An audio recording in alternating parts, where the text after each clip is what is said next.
Eye candy hotel के किसी private room में उर्वी अपना सिर पकड़कर बैठी थी।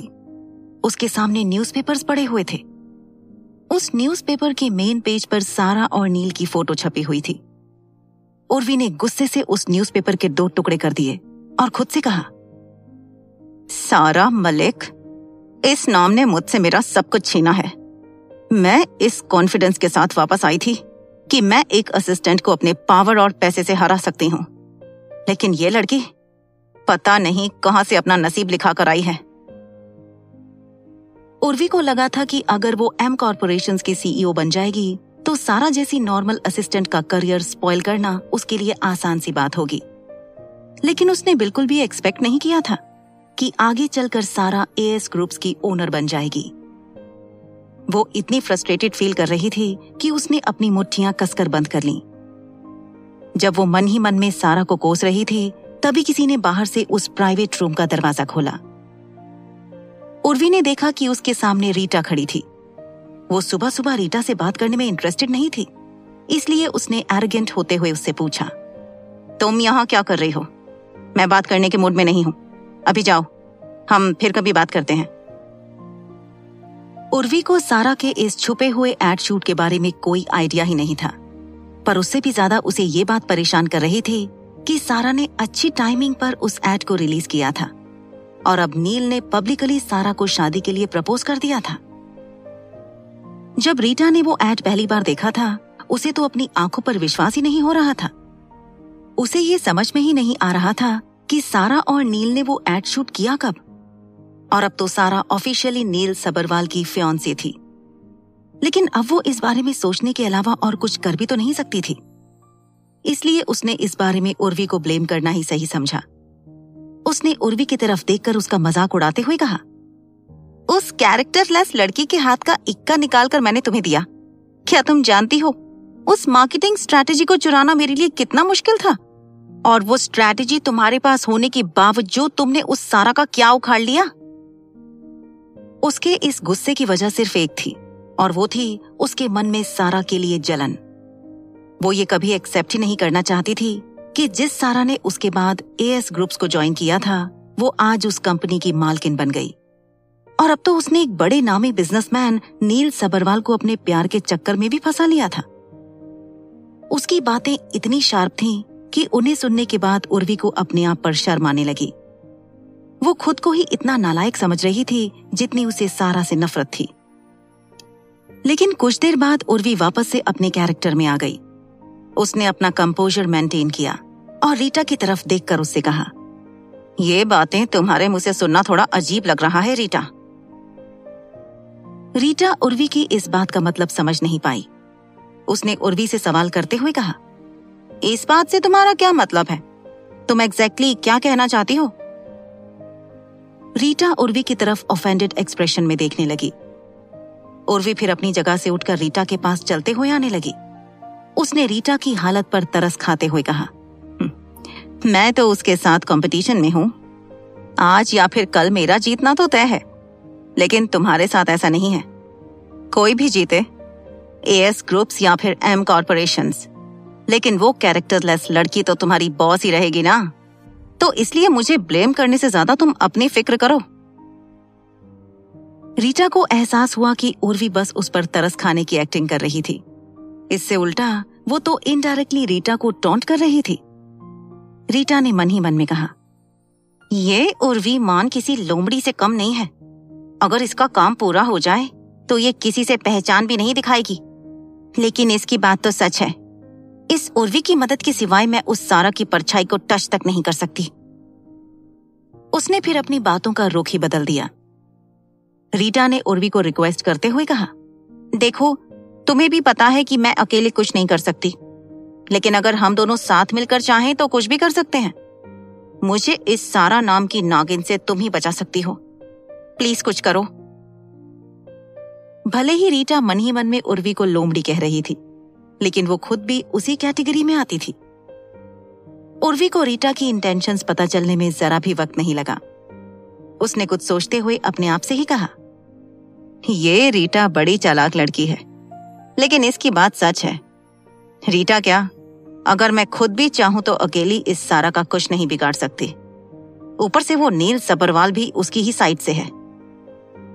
उर्वी ने देखा कि रीटा उसकी तरफ आंखों में उम्मीद लिए देख रही थी।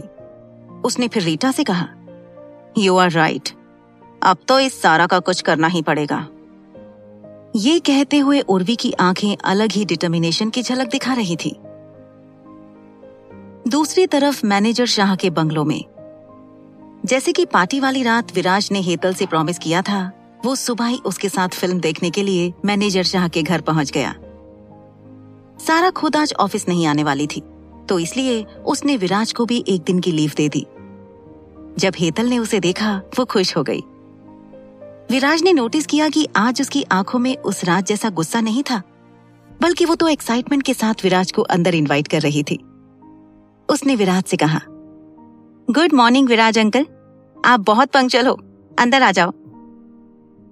हेतल विराज का हाथ पकड़कर उसे अंदर ले गई। विराज को हेतल का ये वेलकमिंग अंदाज बहुत अच्छा लगा, लेकिन उसके मुंह से खुद के लिए अंकल सुनकर उसे थोड़ा अजीब लगा। उसने अंदर जाकर देखा कि मैनेजर शाह किचन में कुछ पका रहे थे। उसने मैनेजर शाह को ग्रीट करते हुए कहा, good morning Shah sir. Manager Shah ने जब विराज को वहां देखा, वो हंसकर उसके पास आ गए।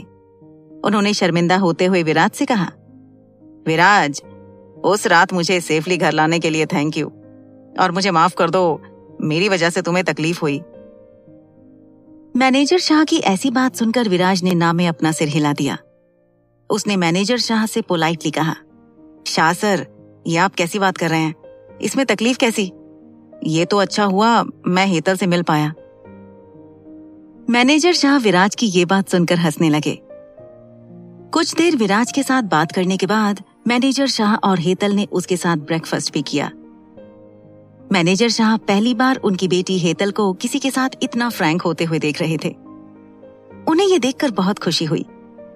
उन्होंने फिर अपने आप को एक्सक्यूज करते हुए कहा, विराज, तुम और हेतल साथ मिलकर फिल्म देखो, मैं ऊपर ही हूँ। मुझे यूनिवर्सिटी प्रोजेक्ट से रिलेटेड कुछ काम है। अगर किसी चीज की जरूरत हो तो मुझे आवाज लगा देना। विराज ने मैनेजर शाह की बात पर हामी भर दी। हेतल ने अपने पप्पा की तरफ देखकर कहा, पप्पा, मैं इन अंकल को क्या कर सकती हूँ? इतना डरने की क्या बात है?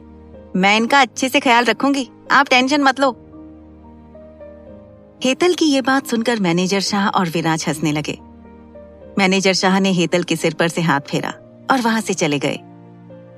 उनके जाने के बाद हेतल फिल्म शुरू करने लगी। उसने विराज की तरफ देखकर कहा, अंकल, आप अपना मोबाइल साइलेंट पर कर दो, मैं कोई डिस्टर्बेंस नहीं चाहती। हेतल की ऐसी वार्निंग को सुनकर विराज ने अपने जीन्स के पॉकेट से अपना मोबाइल निकाला। वो जैसे ही अपने फोन को साइलेंट मोड पर सेट करने वाला था, उसका मोबाइल बजने लगा। इस पॉइंट पर हेतल उसे घूर कर देखने लगी। विराज उसकी तरफ ऑकवर्ड एक्सप्रेशन के साथ देखने लगा। विराज ने एक्सक्यूज करते हुए अपना कॉल आंसर किया, हेलो।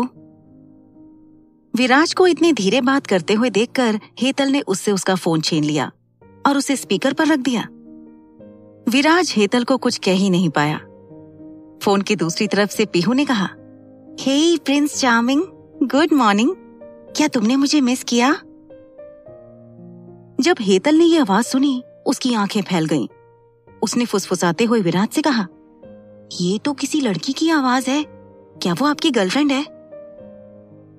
हेतल की एक्साइटमेंट को देखकर विराज अजीब सी स्माइल करने लगा और उसने ना में अपना सिर हिला दिया। अब हेतल उसके हाथ खींचने लगी। उसने फिर से पूछा, क्या आप सच कह रहे हो? हेतल को उसके विराज अंकल को चिढ़ाने में बड़ा मजा आ रहा था। विराज ने हेतल के सवाल का जवाब देते हुए कहा, हाँ। उसके इस एक वर्ड को सुनकर दोनों लड़कियों के रिएक्शंस अलग अलग थे। हेतल ये जानकर विराज को अजीब नजरों से देख रही थी कि उसके विराज अंकल इतने बड़े होकर भी सिंगल थे। तो पीहू को लगा कि विराज ने भी उसे मिस किया था, इसलिए वो खुश हो रही थी। उसने तुरंत ही विराज से सवाल करते हुए कहा, मैंने भी तुम्हें मिस किया, वैसे तुम क्या कर रहे हो? जब विराज ने पीहू की ये बात सुनी, उसे एहसास हुआ कि पीहू ने उसकी हाँ का अलग ही मतलब निकाला था। उसने फिर पीहू से कहा, मैं फिल्म देख रहा हूं, क्या आपको कोई काम था? विराज के ऐसे जवाब को सुनकर हेतल ने अपने सिर पर हाथ मार लिया। हेतल ने मन ही मन में कहा, कोई लड़की सामने से इंटरेस्ट ले रही है और ये अंकल हैं जिन्हें कुछ भी समझ में ही नहीं आ रहा। विराज हेतल के ऐसे रिएक्शन को समझ ही नहीं पाया। उसने फिर पीहू के जवाब को सुना। पीहू ने कैजुअल होते हुए विराज से कहा, नहीं, मैंने तो ऐसे ही कॉल किया था। तुम फिल्म देख रहे हो ना, एंजॉय करो, मैं तुम्हें शाम को कॉल करती हूँ। पीहू के आखिरी शब्दों को सुनकर विराज कंफ्यूज हो गया। उसने कहा, क्यों, आप शाम को क्यों कॉल करने वाली हैं? लेकिन जब तक विराज ने अपनी बात कही तब तक पीहू कॉल कट कर चुकी थी।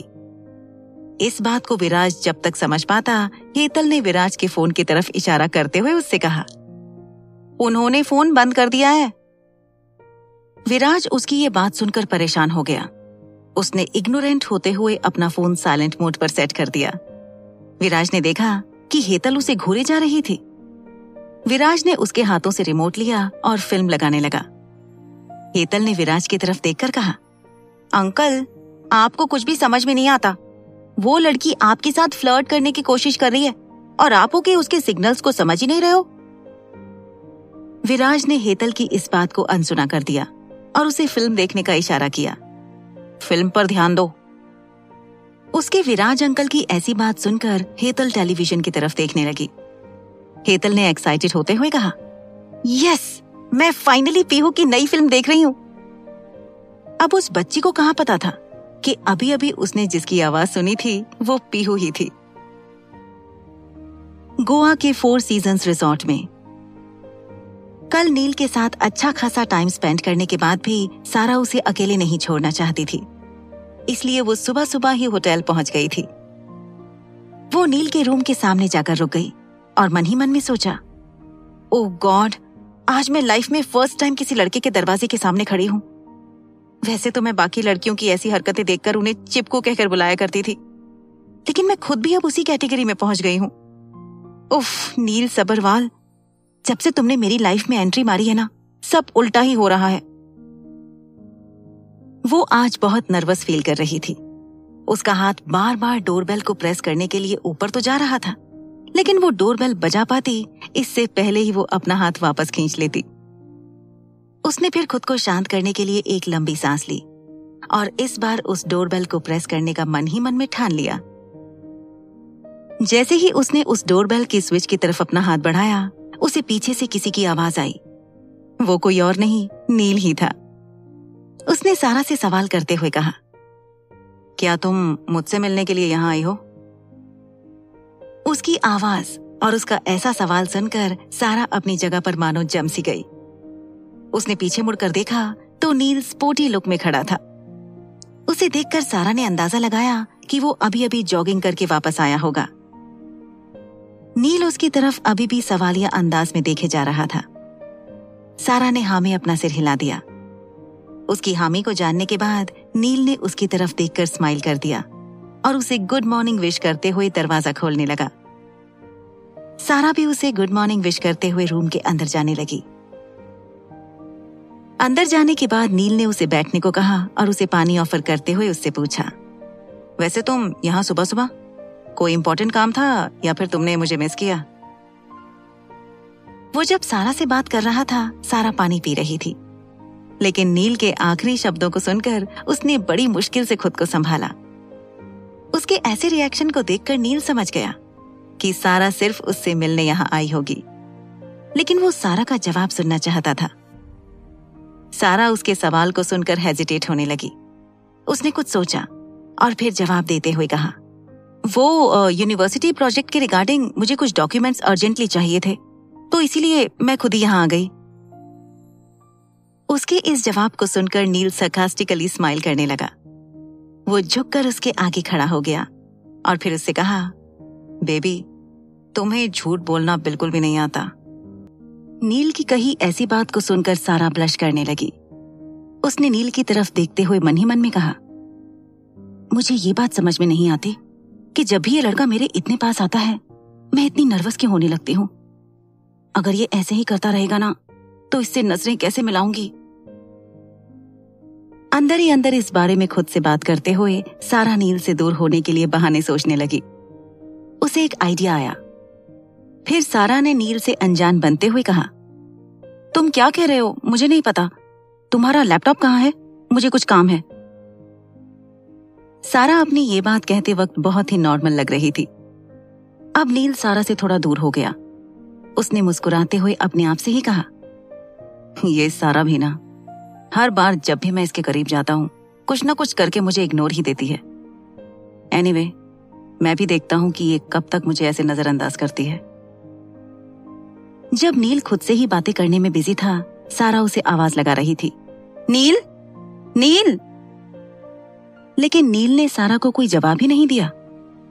अब सारा नील के पास गई और उसने नील के चेहरे के सामने अपना हाथ वेव किया। अपने चेहरे के सामने मूवमेंट नोटिस करने के बाद अब जाकर नील अपने होश में वापस आ गया। उसने सारा से कहा, तुम बैठ जाओ, मैं लैपटॉप लेकर आता हूं।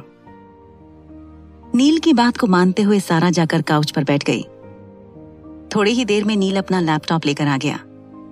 उसने लैपटॉप को सारा के सामने रखते हुए उससे कहा, तुम शुरू करो, मैं शावर लेकर आता हूं। नील की इस बात पर सारा ने हाँ में अपना सिर हिला दिया। जैसे ही नील बाथरूम के अंदर चला गया, सारा ने चैन की सांस ली। कुछ देर नील के बारे में सोचने के बाद सारा ने लैपटॉप शुरू किया। उसने देखा कि सिस्टम पासवर्ड मांग रहा था। कुछ सोचने के बाद सारा नील को आवाज देना ही सही समझ रही थी। वो जैसे ही नील को पुकारने वाली थी, उसने कुछ सोचा। सारा ने फिर दिल ही दिल में कहा, मुझे लगता है कि मुझे नील के लिए वेट कर लेना चाहिए। वैसे भी मैं थोड़ी ना कोई काम करने यहां आई हूं। जब सारा क्या करना चाहिए ये सोच रही थी, नील ने सारा को आवाज लगाते हुए कहा, पासवर्ड तुम्हारा नाम है। सारा ने जब पलटकर नील की तरफ देखा, वो देखती ही रह गई। नील ने एक स्पोर्टी लोअर के अलावा और कुछ भी नहीं पहना था। नील के एब्स साफ साफ दिख रहे थे। अपने टाइट बाइसेप्स से हाथ फेरते हुए नील सारा की तरफ ही देखे जा रहा था। और इतने एक्सपोजर के बाद भी नील बहुत नॉर्मली सारा को पासवर्ड बता रहा था। पहले तो सारा ये समझ ही नहीं पाई कि उसे कैसे रिएक्ट करना चाहिए, लेकिन फिर उसने नील को जवाब देते हुए कहा, ओह ओके, तुम जल्दी रेडी हो जाओ, फिर हम इस प्रोजेक्ट के बारे में साथ में डिस्कस करते हैं। सारा अपनी ये बात बिना किसी इमोशंस के साथ कह रही थी। सारा ने फिर लैपटॉप में अपना नाम टाइप किया और वो स्टार्ट हो गया। नील सारा की नर्वसनेस को समझ ही नहीं पाया और बाथरूम के अंदर चला गया। लेकिन सारा का नर्वस होना काफी नेचुरल था। सारा ने लंबी लंबी सांसें लेते हुए खुद को काम डाउन किया। उसने मन ही मन में कहा, क्या मैंने अभी अभी नील को शर्टलेस देखा? मुझे तो बहुत गर्मी भी हो रही है। आज तक मैंने लड़कों को सिर्फ फिल्मों में ही शर्टलेस देखा है, और ये नील है कि इसे कोई शर्म नाम की इमोशन है ही नहीं। ओह गॉड, मेरे पोकर फेस को थोड़ी अकल दे दो। मन ही मन में नील की शिकायत करने के बाद सारा यूनिवर्सिटी प्रोजेक्ट से रिगार्डिंग कुछ पढ़ने लगी।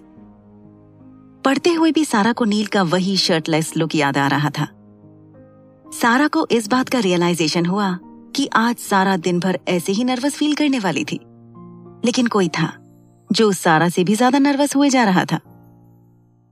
कल जब विनी ने खुद से रोहन को प्रपोज किया था, रोहन बहुत ही ज्यादा एक्साइटेड हो चुका था। उसी एक्साइटमेंट में आज उसने विनी को डेट के लिए बुला लिया था और अब विनी रोहन को अपने साथ अंडर वाटर स्कूबा डाइव के लिए लेकर जाना चाहती थी। रोहन ने पहले कभी भी वाटर एक्टिविटीज नहीं की थी। उसने मन ही मन में कहा, अरे यार, अब मैं क्या करूं? मैंने पहले कभी भी स्कूबा डाइविंग नहीं किया है, और आज अगर मैंने अच्छे से परफॉर्म नहीं किया तो मेरी सिंड्रेला को मैं इम्प्रेस कैसे करूंगा? कहीं उसे उसके कल के डिसीजन पर रिग्रेट तो नहीं होगा ना? बेचारे रोहन के दिमाग में एक साथ कई सारे सवाल घूम रहे थे। जब वो खुद से ही ये सारे सवाल पूछ रहा था, विनी ने रोहन को आवाज देते हुए कहा, रोहन चलें? तुम क्या सोच रहे हो? विनी ने अंडर वाटर जाने की पूरी तैयारी कर ली थी। अब बस बोट में जाकर बैठने की ही देर थी। रोहन ने विनी से कुछ भी न छुपाते हुए उसे सब कुछ सच सच बताने का फैसला किया। रोहन ने विनी से कहा, विनी, वो मैंने ये पहले कभी भी नहीं किया है, तो रोहन की ऐसी बात सुनकर विनी उसके हेजिटेशन को समझ गई। उसने रोहन को बीच में ही इंटरप्ट करते हुए कहा, डोंट वरी, मैं हूं ना, सारे टेंशन्स को भूल जाओ और मेरे साथ चलो। अपनी बात कहने के बाद विनी ने रोहन का हाथ पकड़ा और उसे अपने साथ बोट की तरफ लेकर गई। रोहन अभी भी बहुत परेशान लग रहा था। उसने सवालिया अंदाज में विनी से कहा, सिंड्रेला, हमने अभी अभी डेट करना शुरू किया है। जस्ट टेल मी, कहीं ये हमारी आखिरी डेट तो नहीं होगी ना? रोहन को ऐसे घबराए हुए देखकर विनी मुस्कुराने लगी। उसने रोहन को कोई जवाब नहीं दिया। उसने मन ही मन में कहा, रोहन बिल्कुल किसी छोटे बच्चे के जैसा है। आई एम श्योर अभी इसे जितनी घबराहट हो रही है ना, उससे कई ज्यादा खुश वापस आते वक्त होगा। कुछ देर बाद रोहन और विनी हंसते मुस्कुराते हुए समुंदर से बाहर आ रहे थे। रोहन ने विनी से थैंकफुल होते हुए कहा, विनी, ये एक नया सा एक्सपीरियंस था। Thank you so much. मुझे पानी के अंदर बहुत पीसफुल लग रहा था। रोहन की कही ये बात सुनकर विनी चलते चलते रुक गई। उसने रोहन को बताते हुए कहा, मैं बचपन से स्कूबा डाइविंग करते आ रही हूँ और अब पता है, जब तक मैं हफ्ते में एक बार अंडर वाटर ना रहूं मुझे अच्छा ही नहीं लगता। कुछ देर ऐसे ही बातें करने के बाद विनी ने रोहन से सवाल करते हुए कहा, रोहन, अब तुम्हारा क्या प्लान है? रोहन विनी से इतनी जल्दी अलग नहीं होना चाहती थी, लेकिन उसे विजन के नए कलेक्शन के सिलसिले में कुछ काम था, तो इसलिए रोहन ने विनी को जवाब देते हुए कहा, अभी होटल जाकर थोड़ा फ्रेश हो लेता हूं, फिर मेरी मीटिंग है। रोहन के जवाब को सुनकर विनी ने हाँ में अपना सिर हिला दिया। उसे फिर एक ख्याल आया और विनी ने रोहन से क्वेश्चन करते हुए कहा, तुम और नील कब तक होटल में रहने का प्लान कर रहे हो? विनी का यह सवाल काफी लॉजिकल था। रोहन के दिमाग में भी पहले ये बात आ चुकी थी। उसने विनी के सवाल को आंसर करते हुए कहा, एक्चुअली मैंने भी इस बारे में सोचा था, लेकिन मुझे इस बारे में पार्टनर के साथ डिस्कस करना पड़ेगा। विनी रोहन की इस बात को समझ रही थी। उसने रोहन को सजेस्ट करते हुए कहा, हाँ, नील के साथ इस बारे में डिस्कस करने के बाद ही कोई फैसला लेना। अगर तुम दोनों गोवा में कोई घर ढूंढना चाहो तो मुझे बताना। मैं और सारा तुम दोनों की जरूर हेल्प करेंगे। विनी के ऐसे ऑफर को सुनकर रोहन मुस्कुराने लगा। उसने फिर विनी को गले लगाते हुए कहा, ऑफ कोर्स, अब अगर हम दोनों को घर खरीदना हो तो हमें तुमसे और सारा से ही पूछना पड़ेगा। विनी रोहन की इस बात के पीछे का मतलब समझ ही नहीं पाई, तो इसलिए उसने रोहन से पूछते हुए कहा, मतलब मुझसे और सारा से पूछने का क्या मतलब है? मैं समझी नहीं। विनी कंफ्यूज होकर रोहन की तरफ देखने लगी। अपनी सिंड्रेला का ऐसा एक्सप्रेशन देखकर रोहन के चेहरे पर एक स्मर्क छा गया। उसने विनी को एक्सप्लेन करते हुए कहा, अब अगर हम दोनों कोई घर लेंगे तो आज या फिर कल तुम और सारा ही तो उस घर में रहने आओगी, लेडी ऑफ द होम। और अपने आखिरी शब्द कहते हुए रोहन हंसने लगा। रोहन के ऐसे मस्ती भरे जवाब को सुनकर विनी भी हंसने लगी। उसने फिर रोहन को सवाल करते हुए कहा, क्या अब नील ठीक है? मुझे कल ही सारा ने मिसेस माया सबरवाल के बारे में बताया।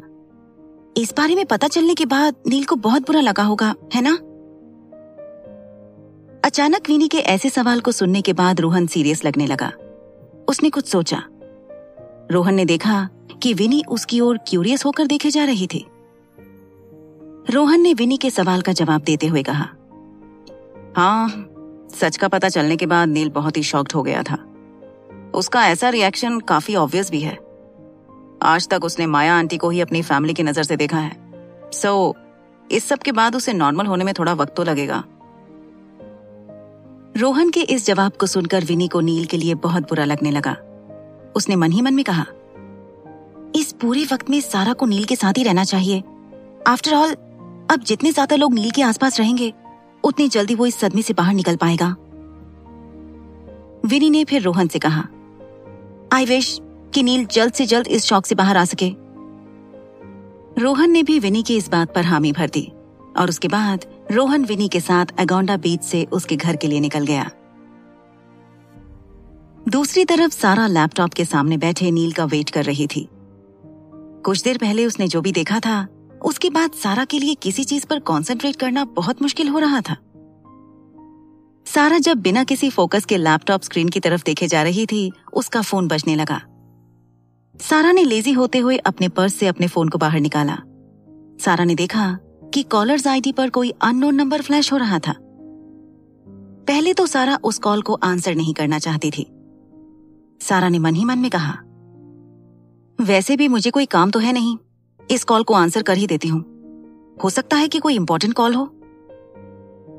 दिल ही दिल में उस नतीजे पर पहुंचने के बाद सारा ने कॉल आंसर कर दिया। सारा ने कहा, हेलो। फोन की दूसरी तरफ से सारा ने कोई जानी पहचानी आवाज सुनी। उस आवाज ने कहा, हेलो सारा, कैसी हो? मुझे मिस करती भी हो या नहीं? सारा उस सवाल को सुनकर दंग रह गई। उसने मन ही मन में कहा, ये तो उर्वी की आवाज है, लेकिन ये मुझे कॉल क्यों कर रही है? कुछ सोचने के बाद सारा ने उर्वी के सवाल का जवाब दिया। उसने कहा, मैं ठीक हूं, अपने काम में बिजी हूं, दूसरों के मामलों में टांग अड़ाने का वक्त नहीं है। सारा ने इनडायरेक्टली उर्वी को बुरी तरह से टॉन्ट किया था। उर्वी को सारा के ऐसे जवाब को सुनकर बहुत गुस्सा आया, लेकिन उसने खुद को शांत किया। उसने फिर पॉइंट पर आते हुए सारा से पूछा, हाँ, एक सीईओ को तो इतना बिजी होना ही चाहिए। वैसे तुम्हें तो और भी बहुत काम होते हैं, जैसे कि अमीर बिजनेसमैन को पटाना, उसे अपने प्यार के जाल में फंसाना, और भी बहुत कुछ। Am I right? इस पॉइंट पर सारा सरकास्टिक अंदाज में मुस्कुराने लगी। उसने उर्वी को पलटवार करते हुए कहा, ये तो तुमने सही कहा, एटलीस्ट मैं ये सब खुद के लिए करती हूँ। कुछ लोग तो इतने निकम्मे होते हैं कि उन्हें दूसरों की लाइफ में क्या चल रहा है इसी बात में इंटरेस्ट होता है। अपनी बात कहते हुए सारा अपने हमेशा के अंदाज में कॉन्फिडेंट और बोल्ड लग रही थी। उर्वी कितनी भी कोशिश क्यों ना कर लेती, लेकिन सारा को बातों में हराना उसके लिए नेक्स्ट टू इम्पॉसिबल था। सारा की कही इस बात को सुनकर उर्वी के पेशेंस खत्म हो गए। उर्वी मान ने अब गुस्से में आकर सारा से पूछा, सारा मलिक, तुम अपने आप को समझती क्या हो? क्या तुम्हारे नए नए फियांसे को पता है कि तुम्हारा कोई बॉयफ्रेंड भी है? उर्वी के इस सवाल को सुनकर सारा के चेहरे का रंग ही बदल गया।